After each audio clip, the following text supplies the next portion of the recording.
ये जो हमने कोलबर्ग की थ्योरी देखी थी इससे पहले, तो उसके बाद में ये जो उसके क्रिटिसिज्म जो तनक़ीद के शिकार हुई थी, तो वो ये थे कि नॉट एप्लीकेबल थी ऑल कल्चर्स में, मतलब जैसे कि इंडिया में सबके मिल-जुल कर रहने के हिसाब से रहते हैं लोग, तो इंडिविजुअलिज़्म और जो बाहर जो कल्चर होता है, तो दोनों में फ़र्क है। यहाँ पर शामिल लोग अलग रहते हैं संस्कृति के हिसाब से, ये सिद्धांत लागू नहीं होता ये, जो कोलबर्ग का था और उसके बाद में हाइपोथेटिकल सिचुएशन पर आधारित था, यानी कि क़यास आराई पर, ख़याली था एक कहानी तौर पर। हकीकत से इसका लेना-देना नहीं है, कि ज़रूरी नहीं है कि ऐसे तरह से ही चीज़ें हो।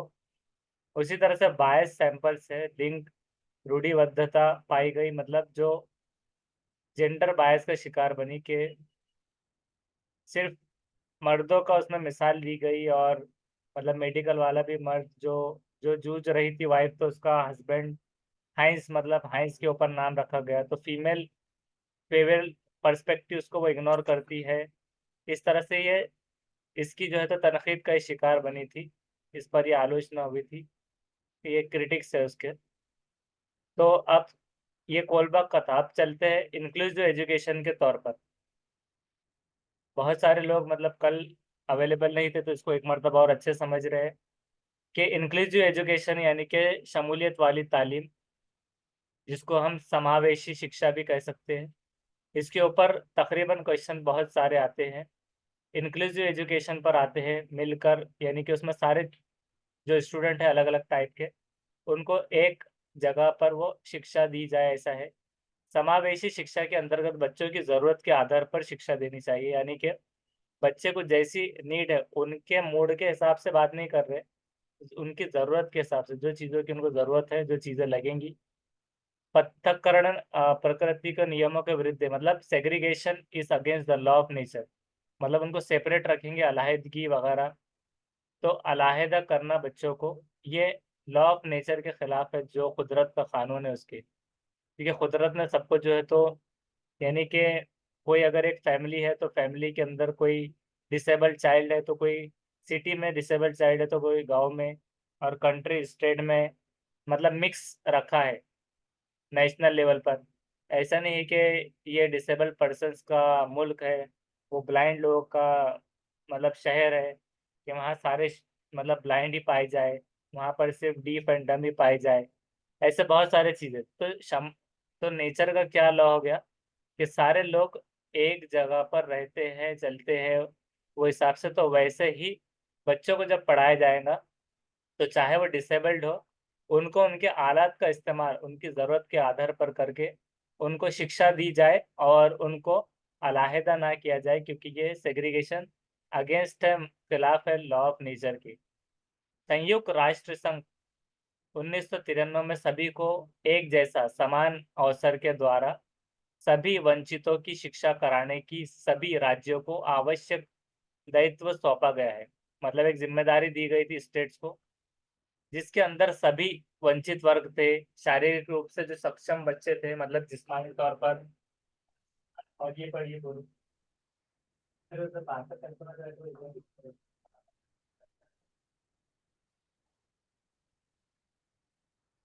तो क्या-क्या थे उसमें? जिस्मानी, शारीरिक रूप से, फिज़िकल रूप से, और अंधत्व, उसी तरह से बधिर, विकलांग, बौद्धिक स्तर पर वंचित, संवेदी, मांसपेशीय अस्थि, मतलब जो उनके मांसपेशियाँ नहीं बन पा रही, या अन्य विकलांग, भाषा, बोली, कामगार, जातिगत, तो ये सारे समूह, धार्मिक अल्पसंख्या, स्त्री-पुरुष भेदभाव को दूर करके सबको विकास हेतु शिक्षा का प्रावधान है। तो ये मतलब बताया गया है कि सारे अलग-अलग सेग्रीगेशन मत कीजिए बच्चों का, चाहे वो फिज़िकली हैंडीकैप हो, वगैरह हो, बधिर हो, ये सारे हो। भाषा बोलने में अगर वो उसको लैंग्वेज का प्रॉब्लम है, लेकिन सब लोगों को एक जगह पर, तो इंक्लूसिव एजुकेशन वो हो जाए। संविधान कॉन्स्टिट्यूशन के 86th संशोधन संशोधन के अनुसार भारत में 6 से 14 साल की आयु के बालकों को निःशुल्क, मतलब फ्री में शिक्षा का अधिकार प्राप्त है। मतलब किसके लिए? Disabled children 6 to 18। तो ये डिसेबल्ड के लिए 6 टू 18 है, और जो नॉर्मल रहेंगे तो उनके लिए 6 से 14 साल, ये याद रखना है। ये सीडीपी में भी ये क्वेश्चन आता है, तो बहुत सारे कंफ्यूज हो जाते हैं जनरल मतलब आम बच्चों में, और फिजिकली डिसेबल्ड में कंफ्यूज हो जाते हैं। तो फिजिकली डिसेबल्ड के लिए जब पूछता है वो, तो 6 से 18 साल याद रखना है, उसमें 4 साल का मतलब बढ़ोतरी है। और जो आम बच्चे होते हैं उनके लिए, जो मतलब हेल्दी होते हैं बिना किसी डिसेबिलिटी के, तो वो 6 से 14 साल की आयु के बालकों को निःशुल्क फ्री शिक्षा का एजुकेशन प्राप्त है। अब ये हो गया सारा इंक्लूसिव एजुकेशन के बारे में बात। लेकिन अब इंक्लूसिव एजुकेशन में जो बात की गई थी डिसेबल्ड चिल्ड्रन की, तो वो कौन से हैं तो उसको देखना है। तो टाइप्स ऑफ डिसेबिलिटीज हम देखेंगे। उसमें है फर्स्ट विजुअल डिसेबिलिटी, मतलब दृष्टि अक्षमता, जो कि जिससे हम कहेंगे विजुअल यानी कि देखने के रिलेटेड। दूसरा ऑडिटरी है, श्रवण, इंटेलेक्चुअल मानसिक दिमागी, लोकोमोटर चलने फिरने की मूवमेंट की, लर्निंग पढ़ने की दिक्कत। तो ये जो लोग इसको लिखना चाह रहे हैं तो इसको जल्दी अभी 20-30 सेकंड में लिख लीजिए।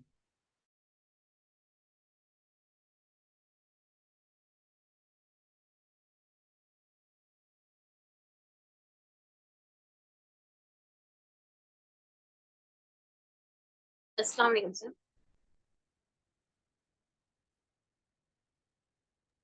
वालेकुम अस्सलाम। तो ये इसलिए लिखना था क्योंकि ये जो है तो बहुत ही इम्पोर्टेंट होता है। अभी जो जनवरी का एग्जाम हुआ, कल भी बात चल रही थी इसके ऊपर, तो जी पेपर 2 वालों को तो पहला ही क्वेश्चन इसके ऊपर आ गया था, और ऐसा कंफ्यूजिंग था कि बहुत सारे कर नहीं पाए थे वो।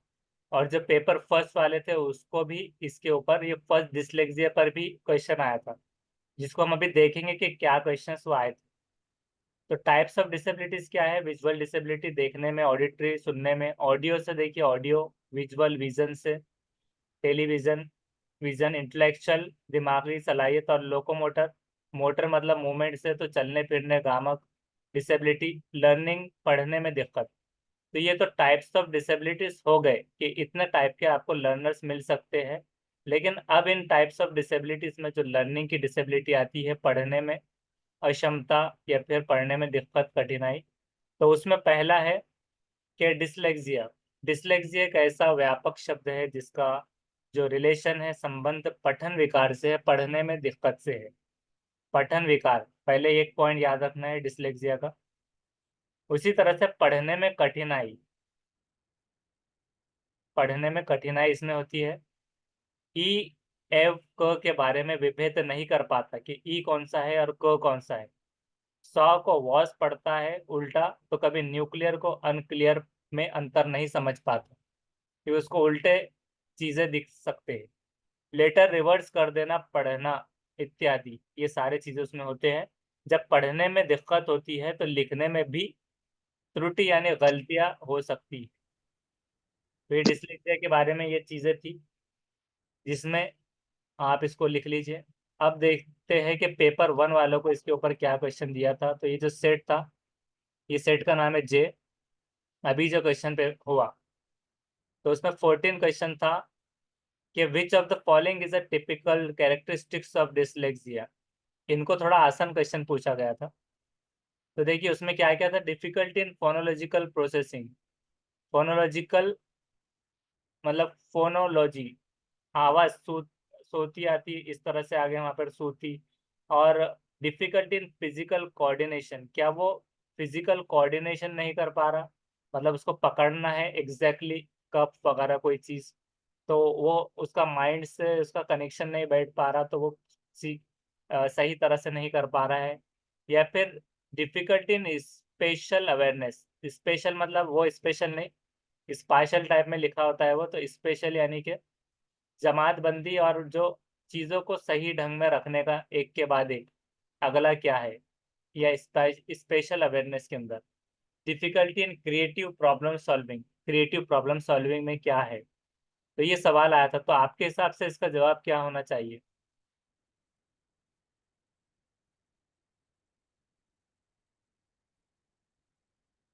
ऑनलाइन से आंसर दे सकते हैं। अभी हमने इसको पढ़ लिया डिसलेक्सिया, और आपको ऐसे अगर क्वेश्चन आता था तो आप क्या आंसर दे दो? तो फोनोलॉजी ही रहेगा ना, क्योंकि प्रोनाउंसिएशन में जैसे आपने एग्जांपल में ई और ए का दिए। फोनोलॉजी के तौर पर। और कोई जवाब? मतलब ये जो एग्जाम्पल लिए थे, वॉस, न्यूक्लियर वगैरह,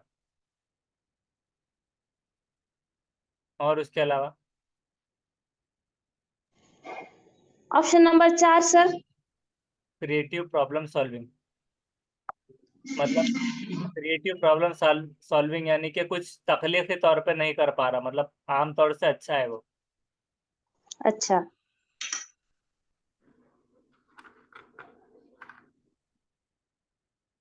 और कोई जवाब? Sir second. फिजिकल कोऑर्डिनेशन नहीं कर पाना, चीज़ों को सही ढंग से नहीं कर पा रहा। और स्पेशल अवेयरनेस क्यों नहीं? ये देखिए, स्थानिक समझ जानकारी में कठिनाई, शारीरिक में कठिनाई। तो देखिए, अगर आपको कोई सेट को चेक करना है तो उसकी जो आंसर की आती है तो उसमें ऐसे देखना होता है कि जे सेट जो है, जे सेट का 14, तो उसका 1 बिल्कुल सही आ जाएगा, मतलब आंसर की के हिसाब से। अब उसको बताते हैं कि किस तरह से रहेगा ये, क्यों होगा। क्योंकि क्रिएटिव प्रॉब्लम सॉल्विंग मतलब ये हो गया कि प्रॉब्लम सॉल्विंग ज़्यादातर मैथमेटिक्स टर्म में आता है, प्रॉब्लम सॉल्व करना। तो इस तरह से मतलब आपको ये बताना था कि कैसे उन्होंने घुमाकर क्वेश्चन, यानी कि पहले के जो क्वेश्चंस आते थे वो बहुत ही आसान देते थे वो, कि ताकि कोई भी क्वेश्चंस को आंसर दे पाता था। लेकिन उन्होंने उसकी हार्ड लेवल करते करते में ऐसे क्वेश्चंस हमेशा आपके सामने आते रहेंगे। डिसलेक्सिया तो बहुत बार पढ़ा होगा, लेकिन उसको इतना डिफिकल्टी लेवल पे चले जाएंगे कि जैसे अभी आपको हो रही थी, कि आप कंफ्यूज हो जाएंगे कि क्या हो सकता है इसमें। तो डिफिकल्टी ये पेपर 1 वालों को अभी हाल ही में जनवरी को ये क्वेश्चन पूछा गया था। तो क्रिएटिव प्रॉब्लम सॉल्विंग यानी कि फिर उसमें दिमाग लगाए कि तकलीफ के तौर पे नहीं हो रहा है, तो फिर हमारा जवाब फिर रिवर्स आ रहा है। डिफिकल्टी इन स्पेशल, तो ऐसा लग रहा है जैसे कि अनक्लियर, न्यूक्लियर वगैरह जो चीज़ें थी, तो स्थानिक समझ। लेकिन स्थान मतलब कोई चीज़ को स्पेशल, मतलब जैसे कि पायलट वगैरह, उसको सर्जन, जैसे हमने देखा था कि वो कैटेगरी में आते हैं। और स्पेशल का एक टेस्ट भी होता है स्पेशल एबिलिटी का। तो स्पेशल एबिलिटी मतलब जैसे कि अ, जो डाइस है, अगला डाइस क्या होगा, अगला नंबर क्या होगा, घड़ी घूमेंगी तो क्या होगा, कांटा किधर जाएगा, या कुछ डायरेक्शन के अगला पैटर्न क्या होगा। तो ये स्पेशल अवेयरनेस के अंदर आता है। तो यहाँ पर अभी उसको लिखने से, पठन हमने पढ़ा था, तो पठन लिखना ये सारी चीज़ें उसमें आ रही थी। तो ये तो सिर्फ ऐसा हो गया कि पढ़ने लिखने में तो अच्छा है वो, लेकिन सिर्फ स्पेशल अवेयरनेस उसमें नहीं है। उसी तरह से फिजिकल कोऑर्डिनेशन यानी कि ये अलग बीमारी में आता है कि उसके जो फिजिकल मांसपेशियां, मतलब हाथ थरथर करना वगैरह, और माइंड से डायरेक्ट न्यूरोलॉजिकल सिस्टम से उसका कोऑर्डिनेशन सही से नहीं हो पाना। यहाँ तो पेन तो पकड़ा है ना सही से, बुक भी पकड़ा है उसने, बराबर से लिख रहा है वो, लेकिन उसका जो है तो इस वजह से फिजिकल कोऑर्डिनेशन तो सही है, लेकिन उसको फोनोलॉजिकल प्रोसेसिंग में क्यों दिक्कत आ रही है, इसमें इस तरह से घुमाया था उसने कि कभी आपको माइंड में इसलिए नहीं आ रहा था कि ये नहीं हो सकता, क्योंकि आपने हमेशा से पढ़ा है कि पढ़ने में दिक्कत या फिर पढ़ने में कठिनाई या लिखने में, ये जितने भी आपने जो डेफिनेशन पढ़े हैं कि पठन विकार, पढ़ने में कठिनाई, ये चीज़ें होना, तो आपका कभी दिमाग ये नहीं पड़ा। आपने सिर्फ इतना लिखा कि पढ़ने में वो गलत बोलेगा तो लिखने में भी गलत होगा। लेकिन आप समझिए, जब वो पढ़ने में उसको दिक्कत है और लिखने में भी, तो उसके दिमाग में और बोलने में और आवाज़ में भी, फोनोलॉजिकल में भी, तो वो प्रोसेस जब करेगा तो वही पढ़ेगा जो वो लिखा है उसने। तो इस वजह से ये टर्म उसके हिसाब से ये बैठ जाएगा। तो ये सवाल ये पेपर 1 को आया था इसके ऊपर। अब आप सोच सकते हैं कि अलग अलग टाइप्स ऑफ डिसेबिलिटीज पर सिर्फ पढ़ना इम्पोर्टेंट नहीं है, उसके हिसाब से वो क्वेश्चन पेपर को भी सॉल्व करना साथ साथ, और साथ ही साथ किस लेवल की डिफिकल्टी लेवल बना सकते हैं ये आइडिया है। अब जो पेपर 2 वाले थे उनको पहले ही सवाल ऐसे दे दिया गया था डिसलेक्सिया पर, हालांकि पेपर 1 वाले भी दे सकते हैं इसका जवाब अभी, लेकिन वो इस तरह से था कि dyslexia is dash condition which impacts learners ability to dash. दो फिल इन द ब्लैंक्स, उसमें पहला ही सवाल जो कि पेपर सेट ओ वाले थे, तो ओ वालों को ये क्वेश्चन दिया हुआ था। तब आप इसको पढ़ के बताइए कि अब इसमें क्या आ सकता है। अब यहाँ पर पहला है कि physiological socialize with peers, sensory ordinate body movements, emotional draw pictures, neurological links sound with symbols. Sir fourth option दूंगा सर, 4 है। फोर्थ।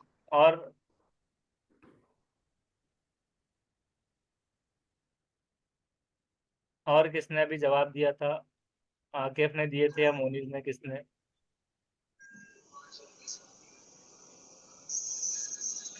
दोनों का फोर्थ ही था क्या?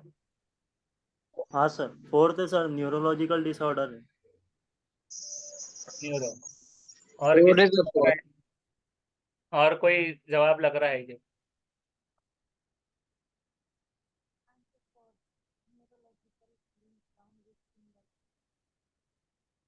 मतलब ये डेफिनेशन से कितना अलग क्वेश्चन है। डेफिनेशन आपको जो भी मिलेंगी किधर से भी, अब ये भी हिमांशु सिंह इनके ही नोट्स है, या फिर जहाँ से भी पढ़ा जाए, तो वो आपको ऐसे पैटर्न में सेट करके देने वाले क्वेश्चन पेपर यहाँ से हर मर्तबा। क्योंकि पिछले जितने थे वो बहुत आसान एक हिसाब से हो गए, अब वो ऐसे बनाने वाले हैं कि बिल्कुल वो ऐसे लेवल की डिफिकल्टी रहेंगी कि सामने वाले के लिए वो न्यू रहेगा। पहले तो उसमें आपको रख कर देखना है कि फिजियोलॉजिकल, शारीरिक क्या ये चीज़ें आ सकती है। सोशलाइज विद पियर्स, साथियों के साथ सामाजिकरण, तो ये तो नहीं आता, तो इसको हटा दिया गया। सेंसरी, संवेदी, शारीरिक गतिविधियों, बॉडी मूवमेंट्स, तो अगर आपको लग रहा है कि फिजियोलॉजिकल आ सकता है, ये नहीं तो ये हट गया। ये आ सकता है तो सेंसरी, सेंस से रिलेटेड तो नहीं है, तो पढ़ने में दिक्कत थी वो। बॉडी मूवमेंट्स की तो नहीं थी, तो ये भी हटा दिया। इमोशनल, जज्बाती, भावनात्मक और चित्र, ये नहीं तो न्यूरोलॉजिकल ये टर्म रखा गया था, जिसको बहुत सारों ने गलत कर दिया था। लेकिन इसके साथ देखिए क्या था, लिंक्स साउंड्स विद सिंबल्स, यहाँ पर फिर से ध्वनियों का बात की गई थी, कहीं पर भी पढ़ने का, रीडिंग का, वो चीज़ों की बात नहीं की गई थी कंफ्यूज करने के लिए। तो इतनी लेवल थी उसकी कंफ्यूज करने की कि जिसमें सामने वाले के लिए बिल्कुल वो नया हो जाएगा, भले उसने रात दिन पढ़ा हो, चाहे किसी को भी फॉलो किया हो। तो उसका ये लेवल बनाया गया था। तो पेपर 2 का ओ सेट में भी हम एक बार आपको चेक करके बता देते हैं ऑफिशियल, कि उसका पहले का ये देखिए फोर्थ है आंसर। तो इस तरह से फोर्थ है। अब उसको समझते हैं क्यों हुआ वो। तो डिसलेक्सिया इज न्यूरोलॉजिकल, क्योंकि वो माइंड से रिलेटेड न्यूरो सिस्टम से और तांत्रिकीय इस हिसाब से हो रहा है न्यूरोलॉजिकल, इसलिए उसको न्यूरोलॉजिकल टर्म रखा गया, क्योंकि वो माइंड उसका वैसे पढ़ रहा है, उसमें रिफ्लेक्ट होगा। और लिंक साउंड विद सिंबल्स, और ध्वनियों को प्रतीकों, चिन्हों के साथ जोड़ने। लिंक साउंड विद सिंबल्स मतलब वो चीज़ें वैसे ही बन जाने जैसे साउंड आ रहा है वो हिसाब से। अब ये इसलिए नहीं हो क्योंकि इमोशनल उसमें नहीं आ रहा था, ड्रॉ पिक्चर का कॉन्सेप्ट नहीं था। अगर आप कंफ्यूज है ऐसे जवाब में, जो आप 100% आपको लग रहा था ये, लेकिन आप कंफ्यूज थे 50-50, तो आपने रख के देखना है बाकी। इमोशनल नहीं है बिल्कुल, तो ये कट कर दिया आपने। सेंसरी और ये वाला तो नहीं आता, तो ये हटा दिया। और ये सोशलाइज पीयर वाला नहीं आता, हटा दिया। तो भी 100% ये आ जाएगा। तो जो 50% का आपको थोड़ा लग रहा था, तो वो 100% हो जाएगा। इस तरह से आप सॉल्व कर सकते हैं क्वेश्चन। तो इस तरह से अभी हाल ही का ये जनवरी का क्वेश्चन पेपर था, जिसमें 1 वालों को भी पूछा गया था, 2 वालों को भी पूछा गया था डिसलेक्सिया के बारे में। भले ही आगे ऐसे बहुत सारे क्वेश्चंस दूसरे हैं जो जुड़े हैं एक दूसरे से। ये देखिए अभी जो हमने पढ़े इंक्लूसिव क्लासरूम का, तो इंक्लूसिव क्लासरूम में एडेप्टेशन, अभी हम इसमें ज़्यादा नहीं जाएंगे, इसमें हम आगे क्वेश्चन पेपर सॉल्विंग में बाद में आने वाले हैं। लेकिन इसमें इसलिए अभी नहीं जा रहे क्योंकि वो कॉन्सेप्ट रह जाएंगे। अभी हमको इसको पढ़ते हुए आना है, एक बताना था कि हम जो चीज़ें पढ़ रहे हैं वो चीज़ें आ रही है या नहीं, और किस तरह से आ रहा है, उसका डिफिकल्टी लेवल क्या है। तो ये था डिसलेक्सिया का। उसी तरह अब आ सकता है एप्रेक्सिया, जरूरी नहीं कि अभी आना, मतलब कुछ भी आ सकता है। तो एप्रेक्सिया ये एक ऐसा शारीरिक विकार है जिसके कारण व्यक्ति मांसपेशियों के संचलन में, गतिक कौशल जैसे लिखना, चलना, टहलना, बोलने में पूरी तौर पर काम नहीं कर पाता। मतलब अब देखिए यहाँ पर बोलने में पूरा नहीं हो पा रहा, टहलना, चलना, लिखना। तो ये गतिक मूवमेंट जो है ऐसे, यानी कि मोटर स्किल जिसे बता रहे, जिसमें उन्होंने दोनों को मिला दिया, gross and fine. Fine motor में लिखना, चलना, ग्रॉस मोटर हो गया टहलना। तो मोटर स्किल्स जिसको हम कह ले, या फिर बोलना भी उसके अंदर शामिल आ रहा है, तो बोलने के साथ साथ भी, तो मांसपेशियों के संचलन में ये पूरा नहीं हो पा रहा, तो ये हो जाएगा एप्रेक्सिया। ये भी जो है, तो आप कभी कभार ऐसा हो सकता है, जरूरी नहीं कि यही पूछना। ये देखिए हर एक में मस्तिष्क, न्यूरोलॉजिकल सिस्टम सब में आ रहा है, ऊपर डेफिनेशन में नहीं आया था। लेकिन अभी हमने जो क्वेश्चन सॉल्व किया उसमें न्यूरोलॉजिकल सिस्टम आ गया। तो ये मस्तिष्क के सेरिब्रम क्षति के कारण उत्पन्न होता है। तो इसमें मस्तिष्क के सेरिब्रम से इसको याद रखना, एप्रेक्सिया, उसके अंदर कमी वगैरह के, और इसको ये याद रख लेना है, एप्रेक्सिया।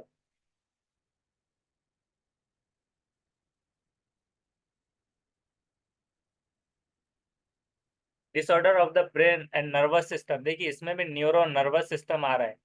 डिसऑर्डर, पर्सन का अनेबल हो रहा है परफॉर्म करने टास्क और मूवमेंट जब उसे कहा जा रहा है, इवन दो द रिक्वेस्ट और कमांड इज अंडरस्टूड, यहाँ तक कि अगर उसको समझ में आ गया, उसको बोल दिया गया कि दौड़ो, लेकिन वो परफॉर्म नहीं कर पा रहा है, वो माइंड कंफ्यूज है, उसका समझ में आ गया उसके दौड़ना है, लेकिन उसके सेंसरी ऑर्गन से वो जब कमांड दे रहा है बॉडी को, अब तो वो बॉडी उसका साथ नहीं दे पा रही।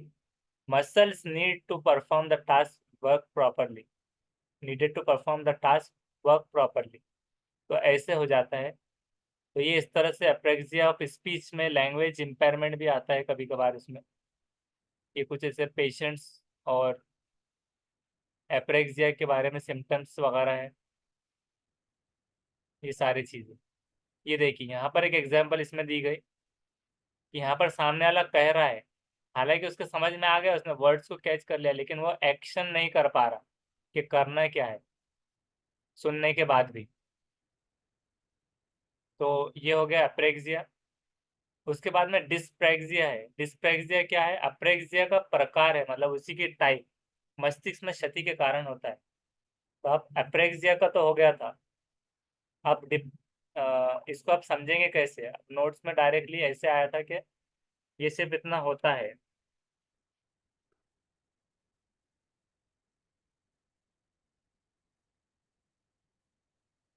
Dyspraxia neurological brain and developmental condition है।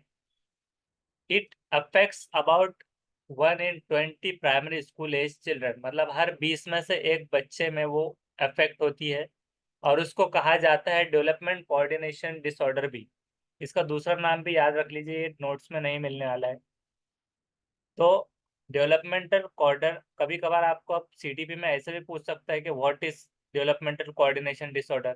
तो डेवलपमेंटल कोऑर्डिनेशन कभी भी नर्वस सिस्टम से होता है, माइंड से, और उसका डिसऑर्डर, उसकी बीमारी जो कि तालमेल नहीं कर पा रहा, वो दिमाग सिग्नल्स नहीं पहुंचा पा रहा वर्क करने, डेवलपमेंटल डिसऑर्डर है। लेकिन developmental people with dyspraxia have problems learning and doing motor skills. उसमें ऐसा था कि उसको टास्क दे दिया गया, वो परफॉर्म नहीं कर पा रहा। इसमें ऐसा है कि ये भी नर्वस सिस्टम न्यूरोलॉजिकल है, लेकिन उसको प्रॉब्लम है लर्निंग में भी। अब देखिए डिसलेक्सिया भी लर्निंग, पढ़ने में कठिनाई, रीडिंग वगैरह में, लेकिन ये problem with learning and doing motor skill भी यहाँ पर शामिल है, कि वो काम नहीं कर पा रहा, तो मोटर स्किल्स उसमें शामिल है। अब जब मोटर स्किल की बात कर दी गई तो फाइन मोटर, ग्रॉस मोटर इसमें भी आ जाएगा, उसके लिए अलग से डेफिनेशन जरूरी नहीं है। तो इस तरह से डिस्पेक्सिया सिम्टम्स, ये मोटर स्किल में प्रॉब्लम हो रहा है,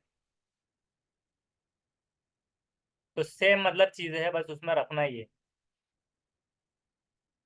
कि ज़्यादातर सीखने में और मोटर स्किल में उसको प्रॉब्लम होगी।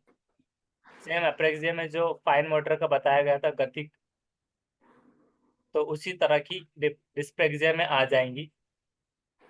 हाथ एवं सर आंखों के, अफेजिया, जी पूछिए। अफेजिया बताइए एक बार सर।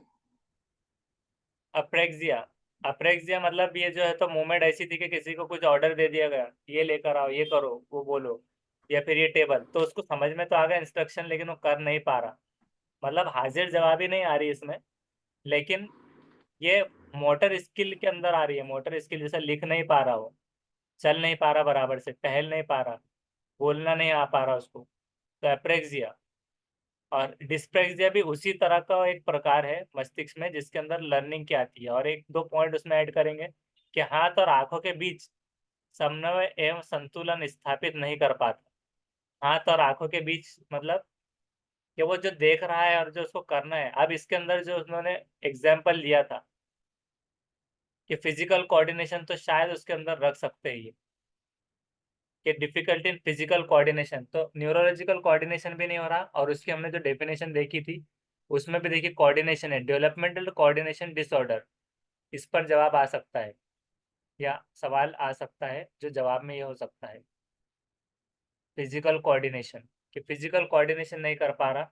डिस्प्रेक्सिया तंत्रिका तंत्र संबंधी विकार है जिसे सेंसरी इंटीग्रेशन डिसऑर्डर भी कहते हैं। अब देखिए उसको हमने अभी क्या नाम देखा, डिस्प्रेक्सिया को, उसको देखा कि डेवलपमेंटल कोऑर्डिनेशन डिसऑर्डर DCD।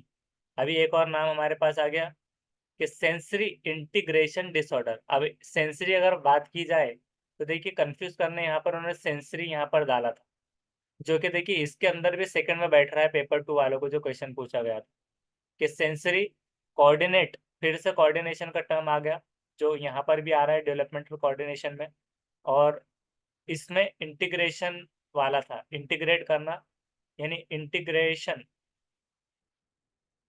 तो यहाँ पर था वो पेपर 2 में कोऑर्डिनेट बॉडी मूवमेंट और सेंसरी, ये दो चीज है।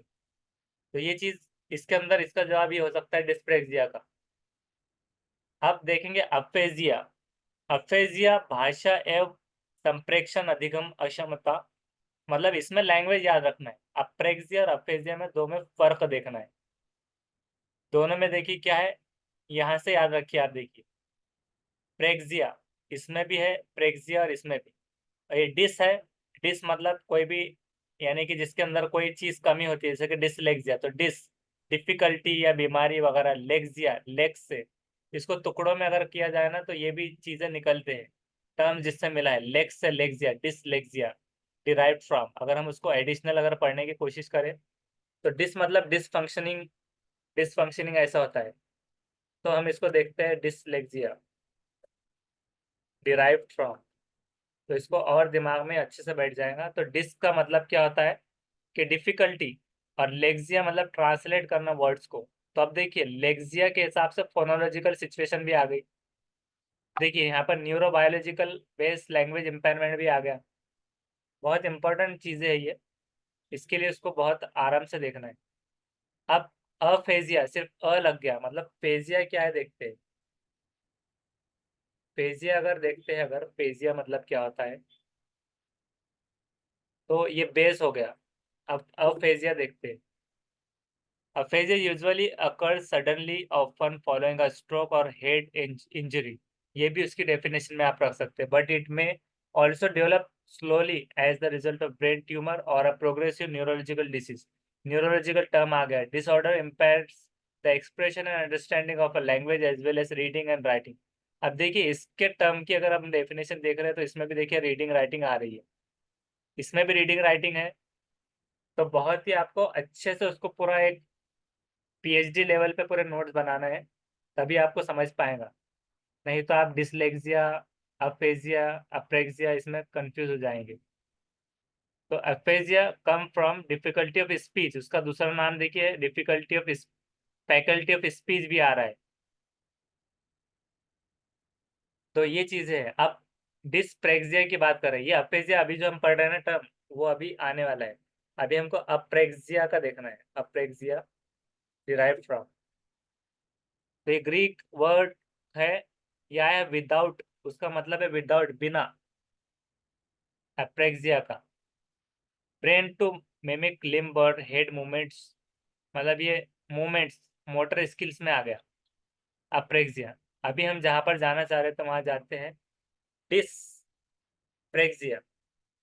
तो डिस्प्रेक्सिया कहाँ से डिराइव्ड हुआ, DCD उसका दूसरा नाम, also known as developmental motor coordination disorder. अब देखिए अब हमें चौथा नाम भी मिल गया। पहला नाम तो डिस्प्रेक्सिया था, दूसरा नाम हमने देखा डेवलपमेंटल कोऑर्डिनेशन डिसऑर्डर, और तीसरा नाम हमको यहाँ पर मिला था जो कि ये था सेंसरी इंटीग्रेशन डिसऑर्डर। ये भी आ सकता है एग्जाम में। अब चौथा नाम हमको ये मिला है कि developmental motor coordination disorder, developmental dyspraxia, simply dyspraxia. ये कहाँ से आया है, एक्टिविटी से। अब एक्टिविटी अगर प्रेक्सिया का मतलब है तो डिस मतलब क्या था, डिफिकल्टी या कठिनाई।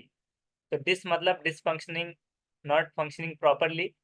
तो प्रेक्सिया एक्टिविटी, तो एक्टिविटी ना कर पाना, उसको अगर टुकड़ों में अगर मान लिया जाए तो एक न्यूरो डेवलपमेंटल डिसऑर्डर है, कैटेगराइज हुआ है impaired coordination of physical movements as the result of brain message not being, मतलब ब्रेन का मैसेज सिग्नल नहीं जा पा रहा ऑर्गन्स को वहां तक कि वो काम कर पाए। तो ये चीजें ऐसे है। प्रैक्टिस का मतलब है टू एक्ट, कुछ चीज परफॉर्म करना, और डिस मतलब डिफिकल्टी, तो वो कर नहीं पाएगा, ये चीज है। तो ठीक है, यहाँ तक वो काफी था। अब अफेजिया का हम जो पढ़ रहे थे कि भाषा, स्पीच से रिलेटेड। अफेजिया और डिसलेक्सिया में बहुत कंफ्यूजन हो सकता है आपको। तो भाषा एवं संप्रेषण अधिगम अक्षमता, लिखने पढ़ने की समस्या, मौखिक रूप से सीखने एवं विचारों को अभिव्यक्त करने में समस्या। अभी ज्यादातर देखिए कि इमेजिनरी तौर पे या ओरली हो सकती है, के विचारों को, यानी कि वो जो दिमाग में सोच रहा है वो सही तरह से बोल नहीं पा रहा, मतलब उसके दिमाग में ये चीज आई है कि उसका जवाब ये दे दे, लेकिन वो उसके मुंह से वो अल्फाज नहीं निकल पा रहे, अदा नहीं हो पा रहे, या वो बोल नहीं पा रहा। बहुत सारे लोग भी ऐसे होते हैं कि जिनके सामने कोई बहुत बातें करने वाले आते हैं, बहुत बहस करने वाले, लेकिन उनके सुनने सुनने में वो सिर्फ एक दिमाग में चीजें बनाते रहते हैं, और कभी उसको एक्सप्रेस नहीं कर पाते, या फिर उनको जवाब नहीं दे पाते, वो चीज में भी हो जाता है और फिर वो भूल भी जाते। मस्तिष्क में किसी प्रकार की क्षति से ये अपेजिया उत्पन्न होता है। इसका मतलब ये नहीं है कि वो अपेजिया का शिकार है, वो लोग एक कॉमन एक एग्जाम्पल दी गई बस। तो अपेजिया जो हो गया, तो ये इसके बारे में था। तो अभी हम इसको और एक मर्तबा देखते हैं अपेजिया का, जिसमें हमने अपेजिया देखा था यूजुअली अकर सडनली ऑफन फॉलोइंग। तो ये कोई head injury, stroke, brain tumour की कंडीशन भी आ सकती है। कभी आपको ये सवाल आ सकता है कि कोई बच्चा या फिर कोई इंडिविजुअल व्यक्ति फेस कर रहा है ब्रेन ट्यूमर, तो किस जो है तो इसमें आएगा उसके टाइप्स ऑफ डिसेबिलिटीज में। तो ये ब्रेन ट्यूमर और प्रोग्रेसिव न्यूरोलॉजिकल डिसीज है जो एक्सप्रेशन और अंडरस्टैंडिंग ऑफ लैंग्वेज को नहीं समझ पाता है, बता नहीं पाता, एज वेल एज रीडिंग और राइटिंग में भी। तो इसके साथ में क्या था, डिसलेक्सिया सिर्फ पढ़ने में न्यूरोलॉजिकली चीजें तो थी, लेकिन इसके अंदर ये था कि उसका कोऑर्डिनेशन, वो लैंग्वेज एंड थॉट से एक्सप्रेस ना कर पाना, ये चीज उसमें ऐड हो रही है।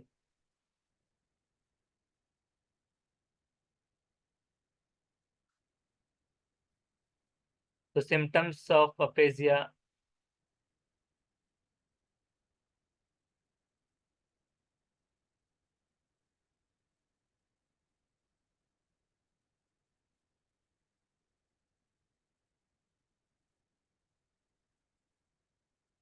ट्रबल राइटिंग क्लियरली, सही से लिख नहीं पा रहा, ट्रबल अंडरस्टैंडिंग स्पीच, समझ नहीं पा रहा, ट्रबल स्पीकिंग क्लियरली, सही से बोल नहीं पा रहा, ये चीजें, ये ऊपर है देखिए। स्पीकिंग क्लियरली, अगर उसको कहीं पर बता दिया जाता है, खड़े कर दिया जाता है, चलो ठीक है टीच करो, तो उसको टीचिंग नहीं आ पाएंगी, स्पीक नहीं कर पाएगा, कोई मतलब एक प्लान नहीं बता पा रहा है, या फिर कोई बोल नहीं पा रहा।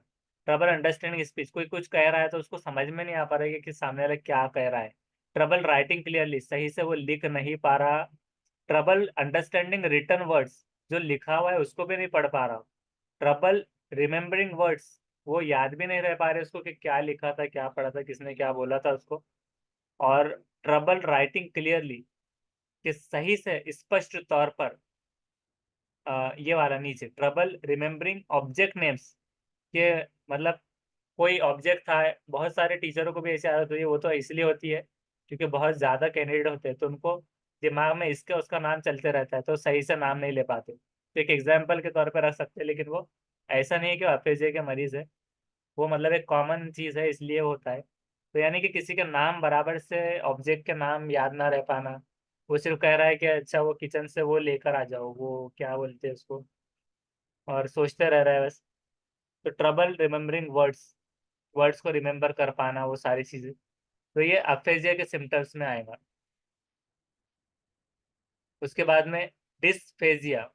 अब जैसे कि अफेजिया था, अप्रेक्सिया था, तो praxia act activity, dysphagia functioning difficulty. तो अफेजिया का वैसे लैंग्वेज के नहीं समझ में। अब डिस मतलब डिफिकल्टी, अब फेजिया का हमको देखना है, तो डिसफेजिया का हम देखते हैं अब।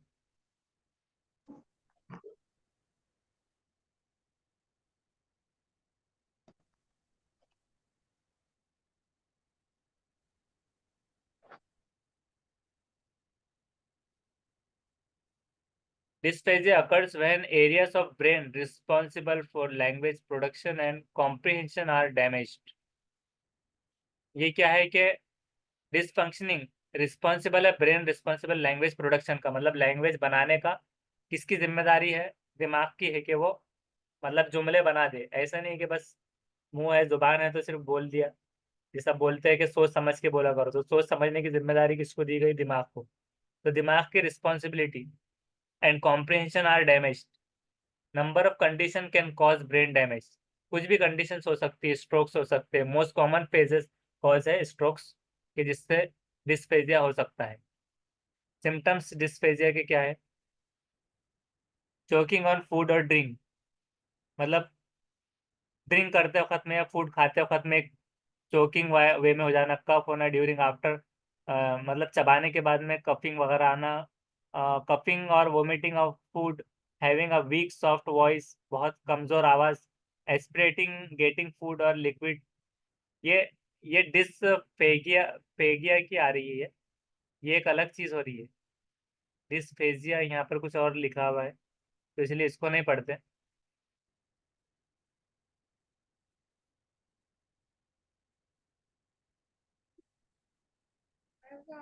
यहाँ से पढ़ते हैं। Dysphagia is a disorder of language that can occur as a result of stroke. It can range from mild to severe. It can affect speech understanding, मतलब इससे ये चीजें अफेक्ट होते हैं। स्पीच स्पीच सामने वाले की बिगड़ सकती है, अंडरस्टैंडिंग स्पीच समझना भी, रीडिंग और राइटिंग भी।